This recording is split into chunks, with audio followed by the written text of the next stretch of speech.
Hi guys, good morning. Sulod na to sa sako ang atong nauling.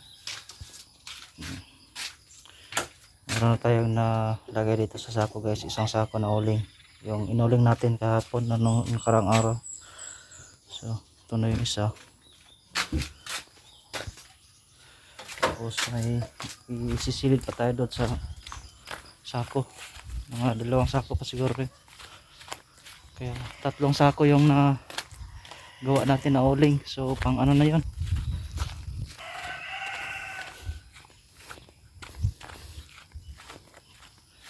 Ito. Matagal-tagal na rin itong konsumo guys. Para sa ano. Luluto natin. Yan. Yung ano natin uling.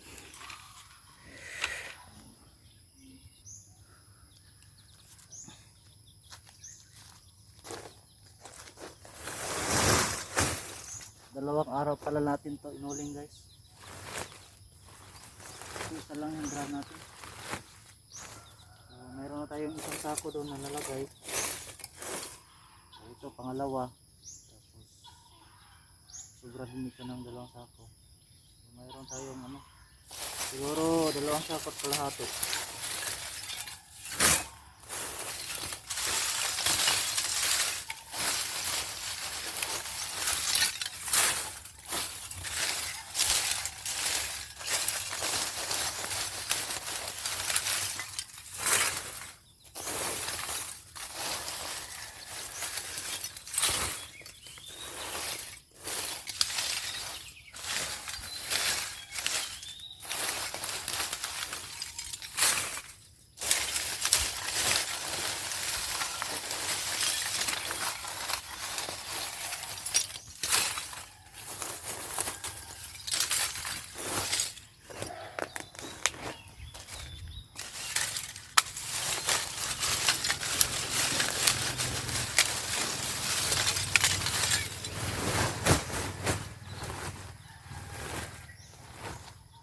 Isang kilo ng uling dito sa amin ngayon is 50 pesos.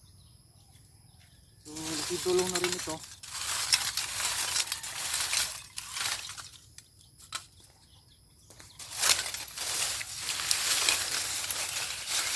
Ang paggagamitan lang naman ito is pagluluto ng kanin.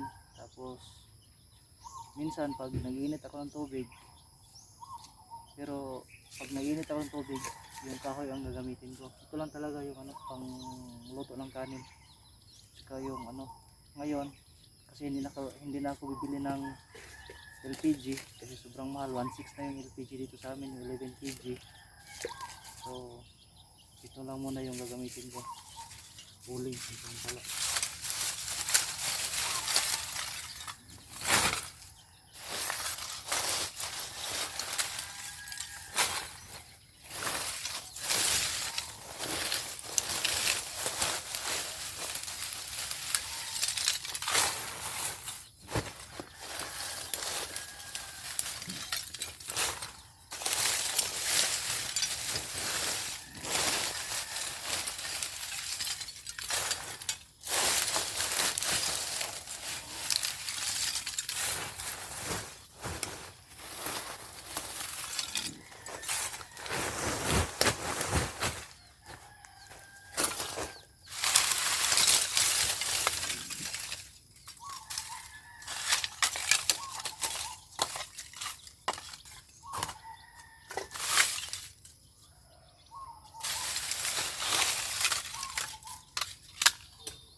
Tatlong sako na to guys.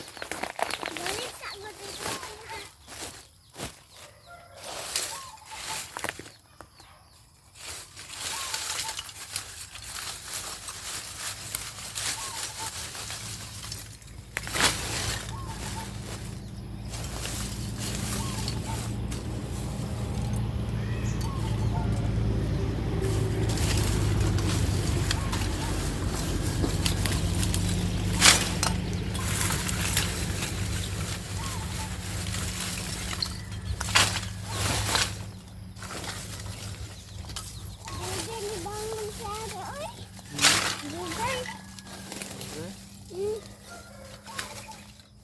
Ang tadi siya naniskop ya?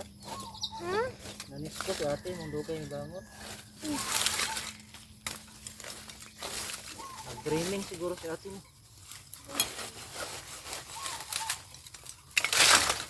Uy, awa na kay kan, hugo na mong bago ang ligo. Awa. Bilibili na makuha. Nakuha rin ang anak ko. Ay, nataba. Hala, saban ka mama. Hindi na ka mo, uban ang nagtula na nito. Ugo na kay ka.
Dati guys, nung mga bata pa kami, uling yung hanap buhay ng mama namin. So, grade elementary years pa lang ako, exposed na ako sa pag-uuling. Kasi pag Sabado at Linggo, ako yung nag-i-area. Kinukuha ko yung mga bagol, mga dun sa area ng mga kasunan namin. Hanggat nag-college ako, yun, ito yung magbuhay talaga namin. Kaya ngayon, ang naisipan ng kapatid ko yung sumunod sa akin, ganun din yung ginawa niyang negosyo. Kaya grabing sobrang paglago ng negosyo niya ngayon. Nagano siya, nagbabuy and sell ng kopra, tapos nag-uuling. Lalo na ngayon, yung mahal yung yung nakaraan, mahal yung presyohan ng niyog. Saka sa uling ngayon, sobrang paldo talaga, 50 pesos per kilo. Kaya alam ko yung alam ko ang kung paano mag-uling, paano ang halimbawa, paras nito, hindi siya sagsay padugmok, yung buo pa rin yung bao ng niyog. Okay. Ito yun, yung good, hindi yung parang nadugmok yung kabago.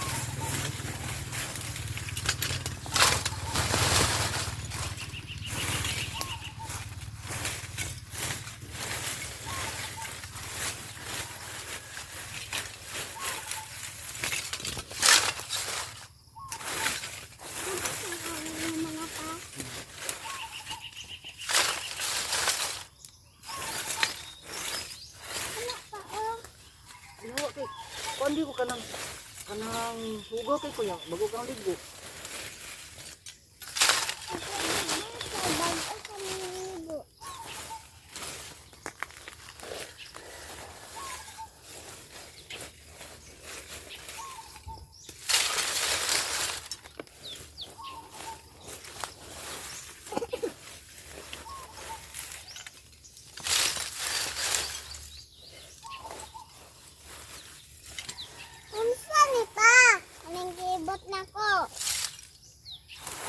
Agunoy. Ha? Agunoy. Ano sana? Dahon? Hmm. Meron man din ang tawag ani kay hagunoy. Naman din na yung pangalan. Sabi? Hmm.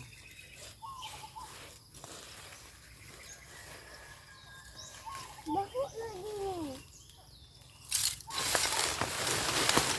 Ano ni kaunon? Dili, makahilo na.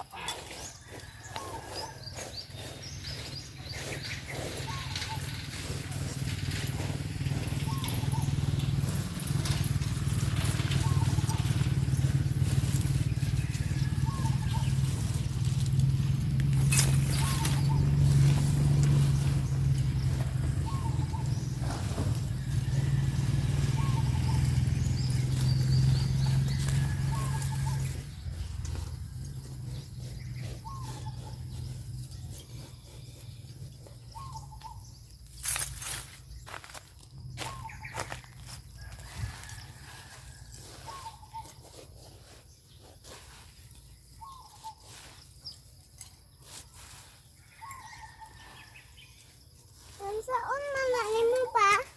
Hmm. Ang saon naman na kanya? Napuro naman na inanak. Manakuan. Ito na. Ano manakuan ba? Matulog naman. Nagamit ba? Hmm. Anong dami na gagmay? Kaning abog. Ato ni ibutang sa kuan. Yung abog guys, lagay namin to sa yun doon sa ay, hawa na abog kayo. Baboyan. Para mawala yung amoy ng tae ng baboy. Pagkatanggal kasi ito eh.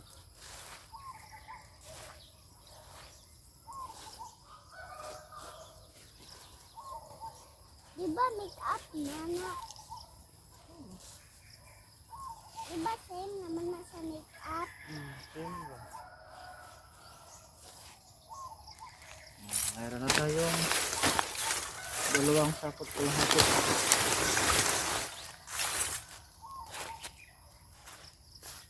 Yan yung nauling natin. Dalawang sakot kalahati. Yan o.